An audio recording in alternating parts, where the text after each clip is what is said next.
पिछला वीडियो में हम लोग जो पढ़े हुए थे फंक्शनल ग्रुप पढ़ रहे थे। तो फंक्शनल ग्रुप कितने प्रकार के होते हैं? तो फंक्शनल ग्रुप मुख्य रूप से दो प्रकार के होते हैं। कौन कौन होते हैं? तो एक फंडामेंटल और दूसरा क्या होता है? डेराइव। तो फंडामेंटल में लगभग 12 फंक्शनल ग्रुप आपको पढ़ाया गया था, जिसमें सबसे पहला था कार्बोक्सिलिक एसिड, उसके बाद ईस्टर, तब जो है कि साइनाइड, तब अल्डिहाइड, उसके बाद अल्डिहाइड के बाद कीटोन। यह सब उसी तरह से नीचे तक चले आते थे। उसके बाद डेराइव में 3 फंक्शनल ग्रुप आते हैं। कौन कौन सा? एमाइड, एसिड कोलाइड और एनहाइड्राइड।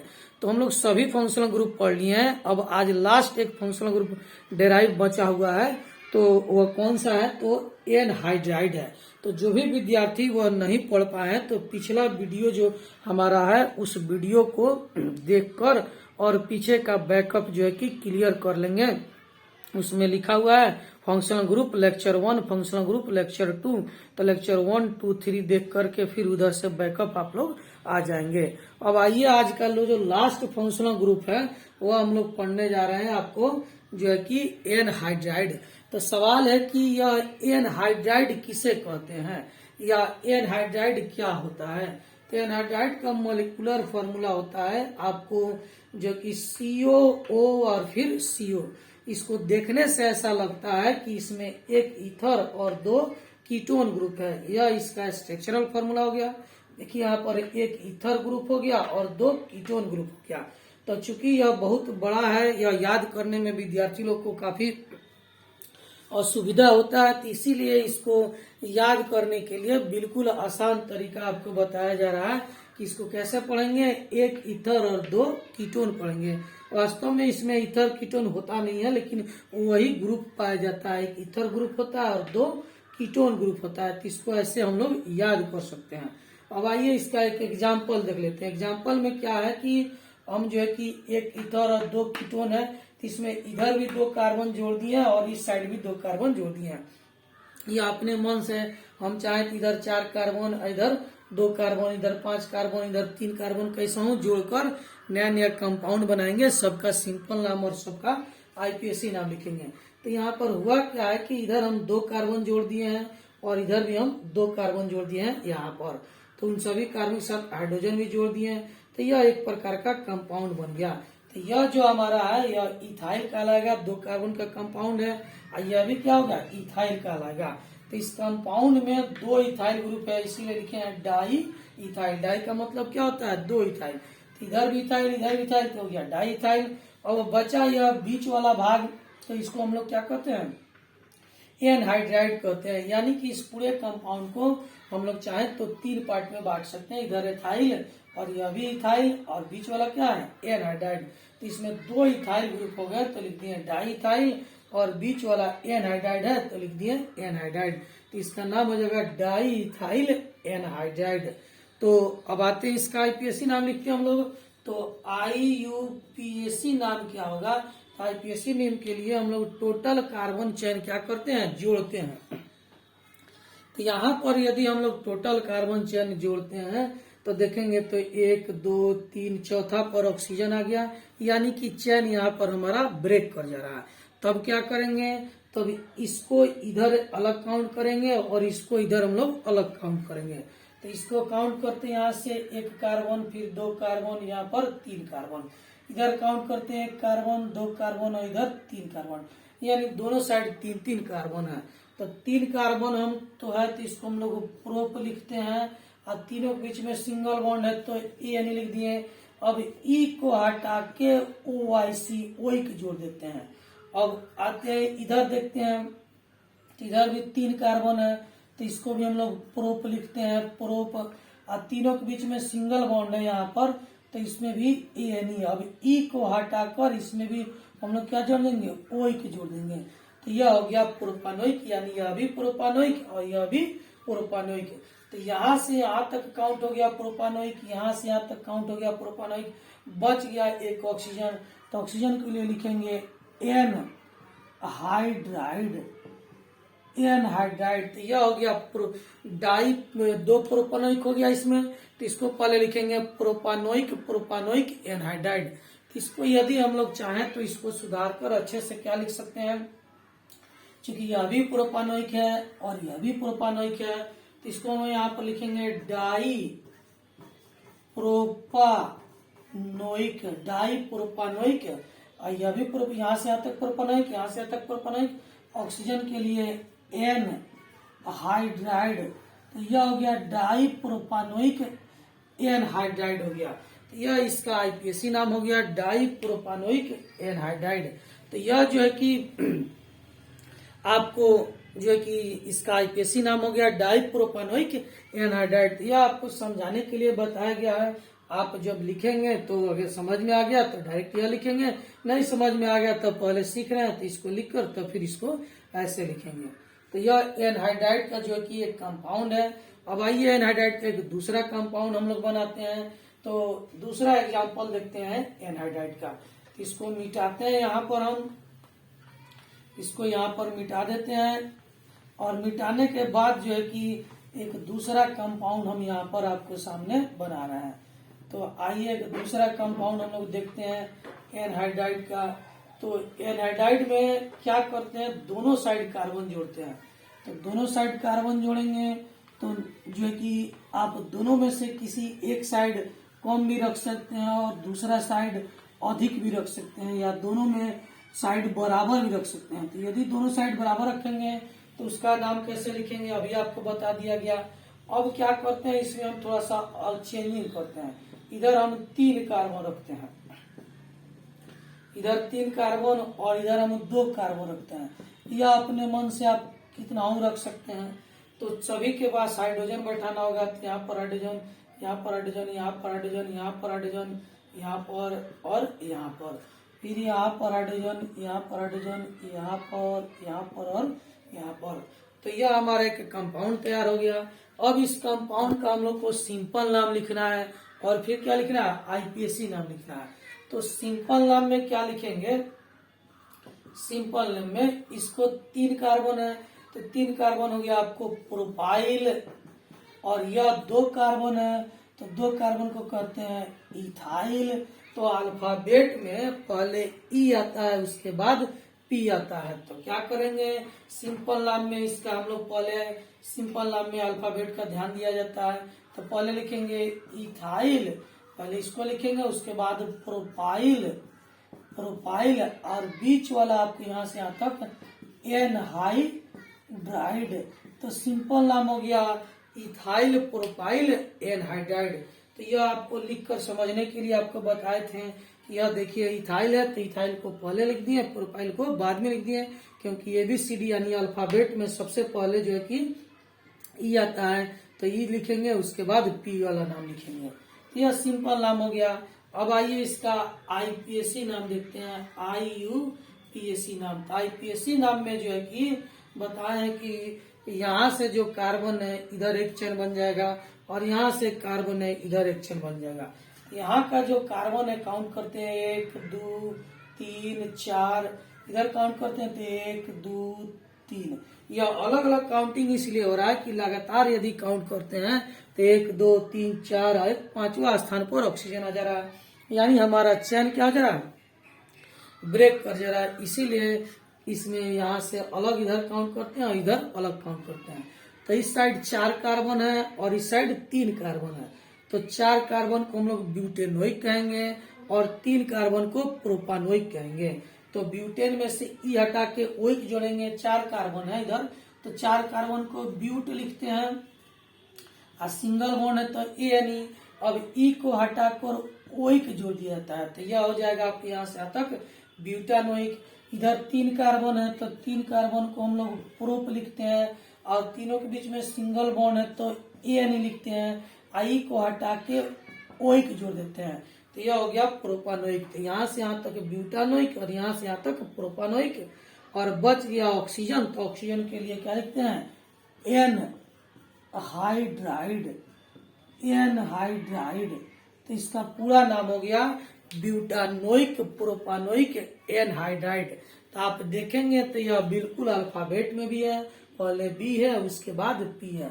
तो अब करना क्या है आप लोग को, इधर 2 कार्बन, इधर 3 कार्बन, इधर 4 कार्बन, इधर 5 कार्बन अपने इच्छा के अनुसार जोड़ते जाना है। नया नया कंपाउंड बनते जाएगा, सबका सिंपल नाम और सबका आईपीएससी नाम आप लोग लिखते जाएंगे।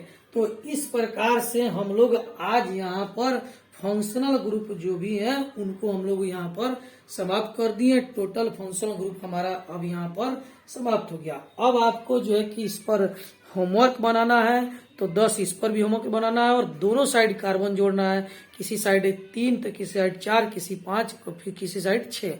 आपकी इच्छा पर जितना चाहे उतना आप जोड़ सकते हैं। अब हम लोग नया टॉपिक जो शुरू करने जा रहे हैं वह नया टॉपिक है आईपीएससी नेम, यानी कि जो है कि international union of pure applied chemistry. तो यह जो आईपीएससी नेम है उसके बाद आइसोमेरिज्म भी है। तो 2 टॉपिक है, एक आईपीएससी नेम है और दूसरा क्या है, आइसोमेरिज्म है। तो दोनों में से आइए हम लोग सबसे पहले क्या शुरू करने जा रहे हैं। तो सबसे पहले हम लोग शुरू करने जा रहे हैं आपको जो है कि आईपीएससी नेम शुरू करते हैं। तो आईपीएससी नेम से काफी अच्छा क्वेश्चन एग्जाम में आपको पूछा जाता है। तो आइए हम लोग शुरू करते हैं यहाँ पर आईपीएससी नेम। उसके बाद जो है कि हम लोग पढ़ेंगे आइसोमेरिज्म। तो आईपीएससी नेम थोड़ा सा जान जाते हैं, उसके बाद हम लोग आइसोमेरिज्म पढ़ेंगे। तो इसको मिटाते हैं और शुरू करते हैं आईपीएससी नेम। तो यहाँ पर हम लोग देख रहे हैं, आज शुरू करने जा रहे हैं आईपीएससी नेम। तो यह जो है कि आईपीएससी नेम किसे कहते हैं, आईपीएससी नेम क्या होता है, इसको हम लोग आइए देखते हैं। हमारे एग्जाम में जो भी क्वेश्चन पूछे जाते हैं, किसी भी कंपाउंड का जो नाम पूछा जाता है तो वह केवल आईपीएससी नाम ही हमारे एग्जाम में पूछे जाते हैं। तो किसी भी कंपाउंड का 2 तरह का नाम होता है, एक सिंपल नाम जिसको हम लोग कॉमन नेम भी कहते हैं और दूसरा होता है आईपीएससी नेम, तो जिसको हम लोग आईपाक नाम भी कहते हैं। तो इन दोनों में क्या अंतर है, किसे कहते हैं, या आइए हम लोग देखते हैं। अभी हम लोग फंक्शनल ग्रुप समाप्त किए हैं, तो उसमें हर कंपाउंड को हम लोग सिंपल नाम और आईपीएससी नाम देख रहे थे। अब आइए यह आईपीएससी नेम थोड़ा सा हम लोग डिटेल जानते हैं कि आईपीएससी नेम होता क्या है और लॉन्ग चेन कंपाउंड का आईपीएससी नेम हम लोग कैसे लिखते हैं। तो लॉन्ग चेन कंपाउंड जो होते हैं उनका आईपीएससी नाम हम लोग को लिखना है। तो इसीलिए पहले इसके बारे में हम लोग थोड़ा सा जाने कि यह आईपीएससी नेम होता क्या है। तो आईपीएससी नाम का डिफिनेशन आप में से बहुत सारे विद्यार्थी जानते होंगे, इसका पूरा नाम। तो जो है कि इसका पूरा नाम क्या है, तो इसको समझने के लिए आइए यहाँ पर हम लोग देखते हैं। होता क्या था कि बहुत समय पहले एक ही जो कंपाउंड है उनका कोई नाम दिया जाता था। हमारे देश में उस कंपाउंड का कुछ और नाम था, किसी और देश में उस कंपाउंड का कुछ और नाम था।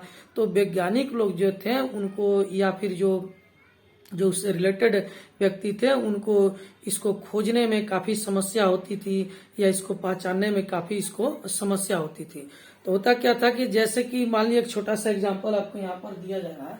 यहाँ पर जैसे कि एक कंपाउंड है CH3OH, तो इसको जो है कि मिथाइल अल्कोहल कहा जाता है, मिथाइल अल्कोहल कहा जाता है। तो यह मान लीजिए हमारे देश में इसका नाम मिथाइल अल्कोहल है, किसी दूसरे देश में गए तो इसको हम लोग किस नाम से बुलाया जा रहा है, तो वुड स्पिरिट के नाम से बुलाया जा रहा है। किसके नाम से बुलाया जा रहा है, वुड स्पिरिट से नाम से बुलाया जा रहा है। तो एक ही कंपाउंड है, इसका देखिए यहाँ पर 2 नाम आ गया। तो मान लीजिए यह काफी समस्या होता था, वहां पर हम गए तो वहां पर मिथाइल अल्कोहल खोज रहे हैं, जबकि वहां यह किस नाम से फेमस है, तो यह वुड स्पिरिट के नाम से फेमस है। तो यह हमारे साथ काफी दिक्कत हुआ करता था। एक और कंपाउंड है जैसे CH3COOH, तो इसको जो है कि हम लोग methyl carboxylic acid, methyl carboxylic acid के भी नाम से हम लोग जानते हैं। इसी का एक दूसरा नाम है एसेटिक एसिड, इसी का एक तीसरा नाम है विनेगर।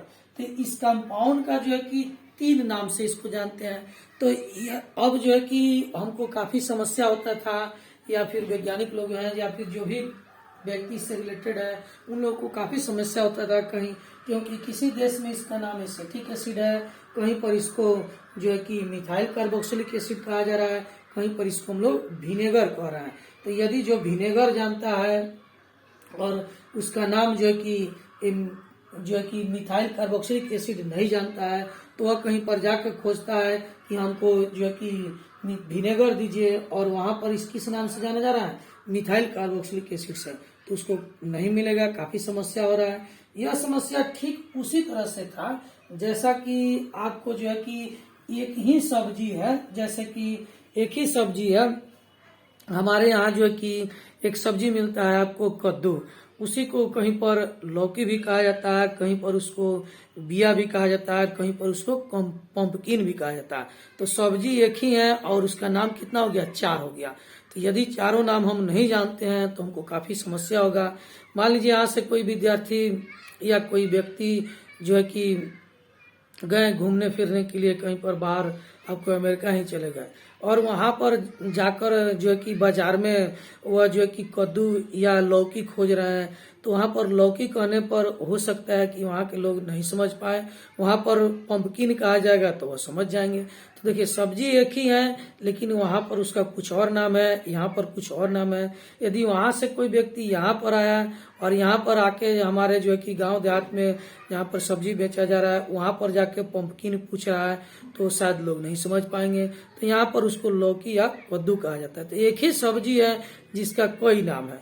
उसी तरह एक ही कंपाउंड है जिनका कई नाम था, जिससे काफी समस्या हुआ करता था। तो इसी समस्या को दूर करने के लिए सभी देश के वैज्ञानिक जो लोग हैं और जो है कि इस पर विचार किए कि इसको हम लोग दूर कैसे करें, और दूर करने के लिए वह सभी के लिए एक स्पेशल नाम जो कि वो लोग दिए। उसी नाम को हम लोग क्या कहते हैं, आईपीएसी नेम कहते हैं।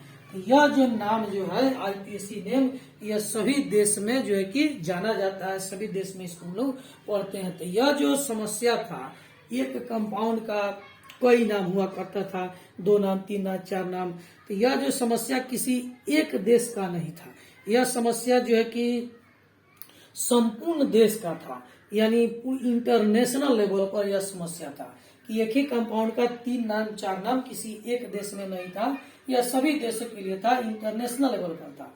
इसीलिए आई से आया आपको इंटरनेशनल, आई से क्या आ गया आपको, इंटरनेशनल, क्योंकि यह जो नाम का समस्या था, एक ही कंपाउंड का 3 नाम, 4 नाम, वह किसी एक देश के लिए नहीं था, वह सभी देश के लिए था। तो आई से क्या आ गया, इंटरनेशनल, यानी इंटरनेशनल लेवल का यह समस्या था, सभी देश में यह समस्या था। तो इंटरनेशनल लेवल के जो भी वैज्ञानिक थे वह एक जगह एकत्रित हुए, और एकत्रित हुए तो जो है कि क्यों एकत्रित हुए, क्योंकि इसको दूर करना था इस समस्या को। तो इंटरनेशनल लेवल के वैज्ञानिक एक जगह जब एकत्रित हुए तो एक समूह बन गया। उस समूह को इंग्लिश में क्या कहते हैं, यू से कहते हैं यूनियन। इसको क्या कहते हैं, यूनियन कहते हैं, यूनियन। तो इंटरनेशनल लेवल के वैज्ञानिक एक जगह एकत्रित हुए, तो एकत्रित होने के बाद उनका जो एक समूह था, उसमें जितने वैज्ञानिक थे 10, 20, 25 जो भी संख्या में हो, तो उनका एक समूह बन गया। उस समूह को हम लोग क्या कहते हैं, यूनियन कहते हैं। तो इंटरनेशनल लेवल के वैज्ञानिक एक जगह एकत्रित हुए, एकत्रित होने से एक यूनियन बन गया, एक समूह बन गया।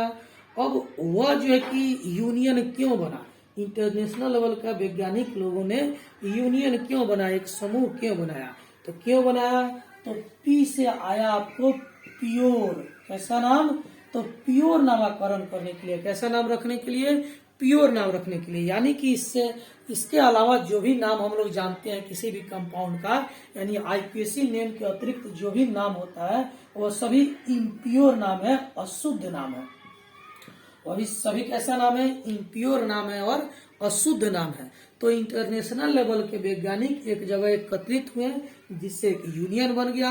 यह यूनियन क्यों बना, तो प्योर नामकरण करने के लिए, किस कैसा नाम रखने के लिए, प्योर नामकरण के लिए। इसीलिए आपके एग्जाम में आईपीएसी नाम ही पूछा जाता है, क्योंकि यही प्योर नाम और शुद्ध नाम है। तो यह इंटरनेशनल लेवल के वैज्ञानिक एक जगह एकत्रित हुए तो एक यूनियन बन गया। यह यूनियन क्यों बना, तो प्योर नामकरण करने के लिए। तो जब प्योर नाम जो है कि रख दिया गया सभी कंपाउंड का, तो उसको अगर प्योर नाम रखकर वहीं पर छोड़ देते हैं तो आज हम लोग इसको नहीं जानते हैं। तो फिर उसको जरूरी था कि उसको कहीं ना कहीं अप्लाइड किया गया, कहीं ना कहीं इसको लिखा गया। तो ए से आ गया अप्लाइड, ए से क्या आ गया अप्लाइड, तो ए से क्या आ गया अप्लाइड हो गया। तो APPLIED, तो ए से क्या हो गया आपको अप्लाइड। तो इंटरनेशनल लेवल के वैज्ञानिक लोगों ने एक यूनियन बनाया। वह यूनियन क्यों बना, तो प्योर नाम रखने के लिए बना। तो प्योर नामाकरण जब हो गया तो उसको अप्लाइड किया गया ताकि सभी लोग जाने और सभी देश में इसको नाम को जाने, जिससे कि किसी को प्रॉब्लम या समस्या नहीं होगी। तो यह जो अप्लाइड किया गया तो किस जो है कि विषय में अप्लाइड किया गया, तो आप समझ सकते हैं। तो जो कि किस विषय में अप्लाइड किया गया, तो सी से आ गया आपको केमिस्ट्री। कौन से विषय में अप्लाइड किया गया, केमिस्ट्री, CHETRY, केमिस्ट्री में अप्लाइड किया गया। इसीलिए इसका नाम पड़ा IUPAC नेम। तो इसको पढ़ने और समझने के बाद आप सभी विद्यार्थी लोग यह समझ चुके होंगे कि IPAC नेम का पूरा नाम जो है कि फुल फॉर्म क्या होता है, international union of pure applied chemistry. तो होता क्या है कि विद्यार्थी लोग इसको याद करते हैं और याद करने के बाद कुछ दिन बाद जो है कि क्या होते हैं, भूल जाते हैं कि IPSC का पूरा नाम क्या होता है। तो किसी से पूछा जाता कहता है इंडियन पब्लिक सर्विस कमीशन। तो आई से इंडियन, पी से पब्लिक, तो यह जो है कि कोई कुछ बोल देता है। तो यहाँ पर क्या है कि इसका नाम जो है कि आई से इंटरनेशनल और जो है कि यू से यूनियन, पी से प्योर, ए से अप्लाइड और सी से केमिस्ट्री क्यों पढ़ा और कैसे पढ़ा, इन सबको आपको यहाँ पर बताया गया है कि क्यों पढ़ा और कैसे पढ़ा। इसको समझने और सुनने के बाद आपके दिमाग में यह बैठ गया होगा कि इसका नाम इंटरनेशनल क्यों पड़ा। यदि कोई कहे कि इंडियन क्यों नहीं पड़ा, तो भाई यह एक देश का समस्या नहीं था, यह सभी देश का समस्या था, इसीलिए इसका नाम क्या पड़ा, इंटरनेशनल। तो इंडियन कभी नहीं हो सकता है। और इंटरनेशनल लेवल के वैज्ञानिक एकत्रित हुए तो एक यूनियन बन गया। तो यू से क्या आ गया, यूनियन। और वह यूनियन क्यों बना, तो प्योर नामाकरण के लिए। तो पी से क्या गया, प्योर। और जब प्योर नाम रख दिए तो उसको अप्लाइड किया गया किस बुक में, तो केमिस्ट्री के बुक में। इसीलिए पूरा नाम हो गया international union of pure applied chemistry. इसको अच्छे से अपने दिमाग में बैठा लेंगे। इसको पढ़ने के बाद आपको यह समझ में आ गया होगा कि क्यों नाम पड़ा और कैसे नाम पड़ा, और शायद आप इसको अब भूल भी नहीं पाएंगे।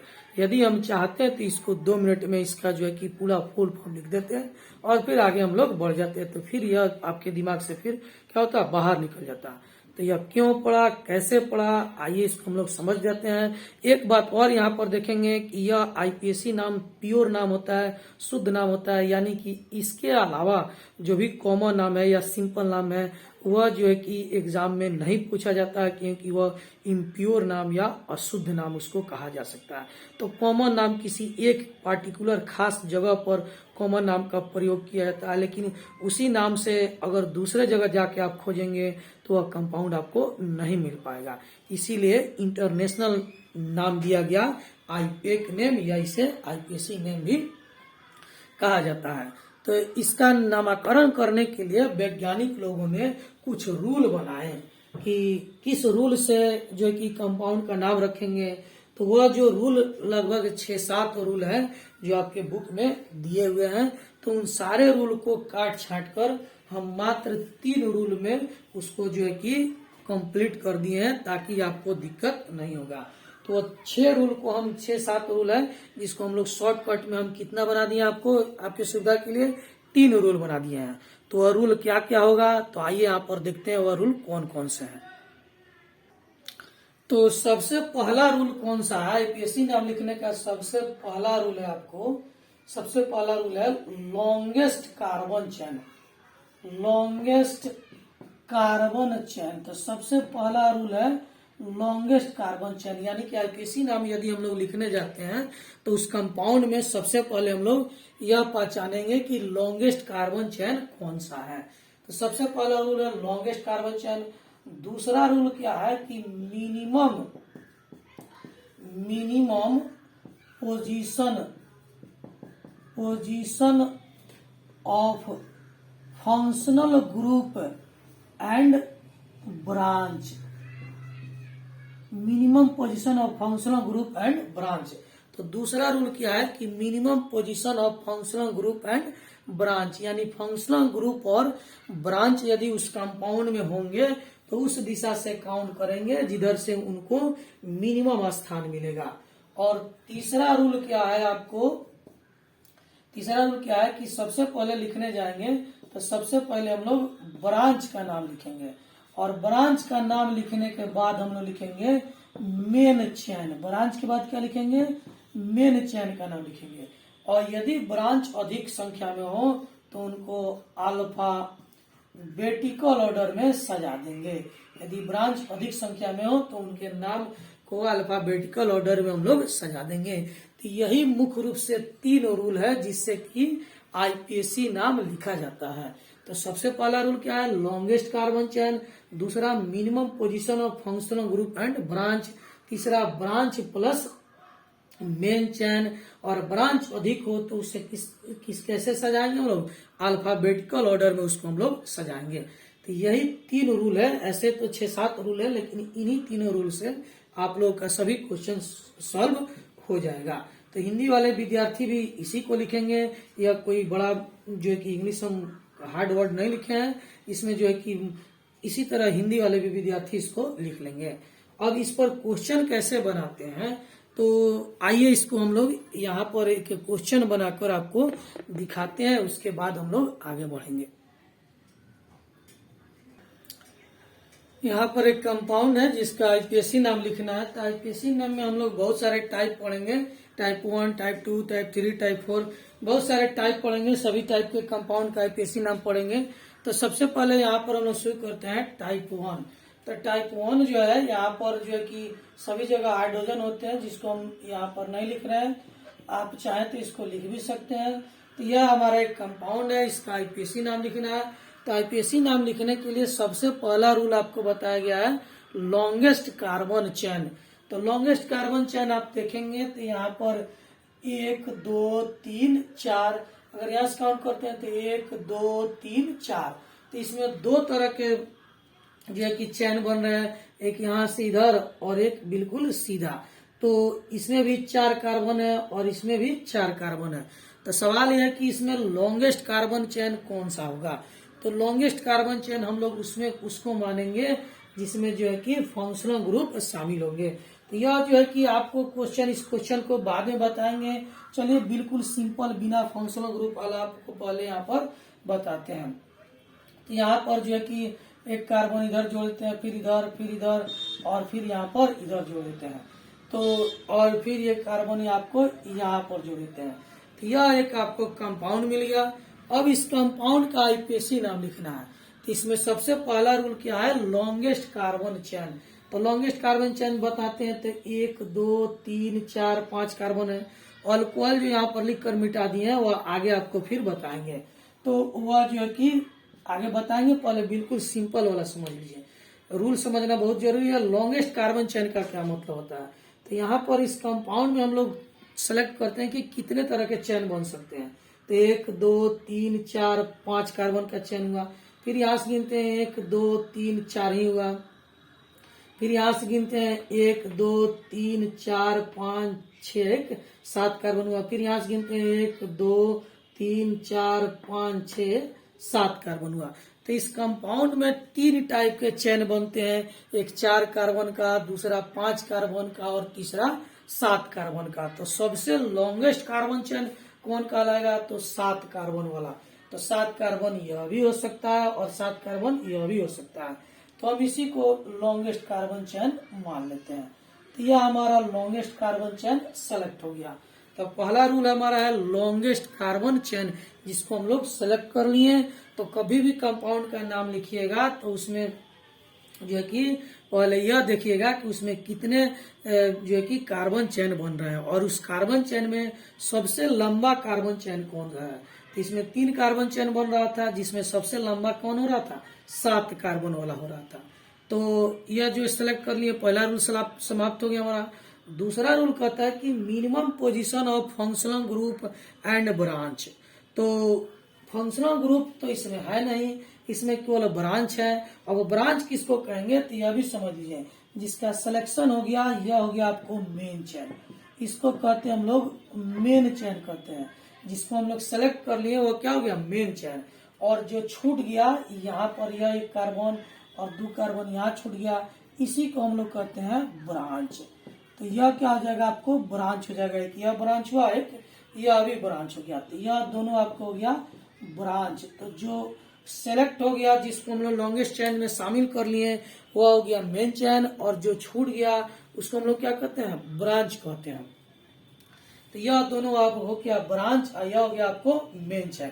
तो अब इसमें जो है कि आपको कह रहा है कि minimum position of branch and function group. दूसरा में क्या कर रहा है कि minimum position of branch and function group, यानी ब्रांच और फंक्शनल ग्रुप को मिनिमम पोजीशन देना है। इसमें ब्रांच तो है ही नहीं है, तो सॉरी इसमें फंक्शनल ग्रुप तो नहीं है, ब्रांच है, तो ब्रांच तो है, तो इनको मिनिमम स्थान देना चाहिए। तो इधर से काउंट करते हैं तो 1 2 तीसरा स्थान पर आते हैं, इधर से काउंट करते हैं 1 2 3 4 5वां स्थान पर आते हैं। तो यह दिशा काउंटिंग का गलत हो जाएगा, काउंटिंग हम लोग इधर से करेंगे क्योंकि यह दोनों तीसरा स्थान पर आ रहे हैं। तो काउंटिंग यहाँ से होगा 1 2 3 4 5 6 7। तो दूसरा रूल जो कहता है कि minimum position of functional group and branch, इसका मतलब यह होगा कि उस दिशा से काउंटिंग करेंगे जिस दिशा से ब्रांच और फंक्शनल ग्रुप को मिनिमम स्थान मिले। तो यहाँ पर फंक्शनल ग्रुप तो है नहीं, तो केवल ब्रांच है, तो इस दिशा से काउंट कर रहे हैं तो ब्रांच को तीसरा स्थान मिल रहा है। इस दिशा से काउंट करेंगे तो ब्रांच को 1 2 3 4 5वां स्थान मिल रहा है, इसलिए इस दिशा से हम लोग काउंट नहीं किए, इसका काउंटिंग इस दिशा से हुआ है। क्लियर। अब आते हैं हम लोग जो है कि तीसरा रूल कहता है कि नाम लिखना है। तो नाम में कहता है कि पहले ब्रांच का नाम लिखिए और उसके बाद मेन चेन लिखेंगे। तो ब्रांच यदि अधिक हो तो अल्फाबेट में लिखना है। इसमें 2 ब्रांच है, एक इथाइल कहलाएगा क्योंकि 2 कार्बन का है, आई क्या कहलाएगा मिथाइल कहलाएगा क्योंकि 1 कार्बन का है। तो अल्फाबेट में पहले ई लेटर आता है, इसीलिए पहले इथाइल लिखेंगे। अब यह इथाइल किस कार्बन से जुड़ा है तो तीसरा नंबर कार्बन से जुड़ा है, तो इसका पोजीशन दे दीजिए 3 इथाइल। इसका नाम क्या हो जाएगा 3 इथाइल, यानी तीसरा पोजीशन पर इथाइल है। उसके बाद आते हैं दूसरा ब्रांच मिथाइल लिखते हैं, तो यह मिथाइल कहाँ पर जुटा है तो यह भी तीसरे पोजीशन पर जुटा है, तो कोमा देख के लिखेंगे 3 मिथाइल, यानी कि इथाइल और मिथाइल दोनों तीसरा पोजीशन पर जुटा हुआ है। तो 3 इथाइल 3 मिथाइल। अब मेन चेन में कै गो कार्बन है तो 7 गो कार्बन है, तो हेप्ट लिखेंगे, 7 कार्बन है तो हेप्ट लिखेंगे। सभी के बीच में सिंगल बॉन्ड है तो सिंगल बॉन्ड के लिए एन लिखेंगे। तो इसका नाम हो जाएगा 3 इथाइल 3 मिथाइल हेप्टेन। तो यह जो है कि आपका आईपीएसी नाम कंप्लीट हुआ। तो इसी तरीका से आपको आईपीएसी नाम लिखना है। तो आप जो है कि इसको देखें और अगले वीडियो में बहुत सारा क्वेश्चन अब आपसे बनवाएंगे, तो इसको पढ़िए समझिए देखिए। थोड़ा सा अंधेरा हो गया है, अंधेरा के कारण वीडियो की क्वालिटी घटते जा रहा है, तो अगले क्लास में इसको हम जो है कि थोड़ा सा लाइट में उजाला में दिन के टाइम में बनाएंगे और आपको अच्छे से वीडियो क्वालिटी भी देंगे। तो आज के लिए बस इतना ही, इसको पढ़िए और तैयार रहिए अगले क्लास के लिए।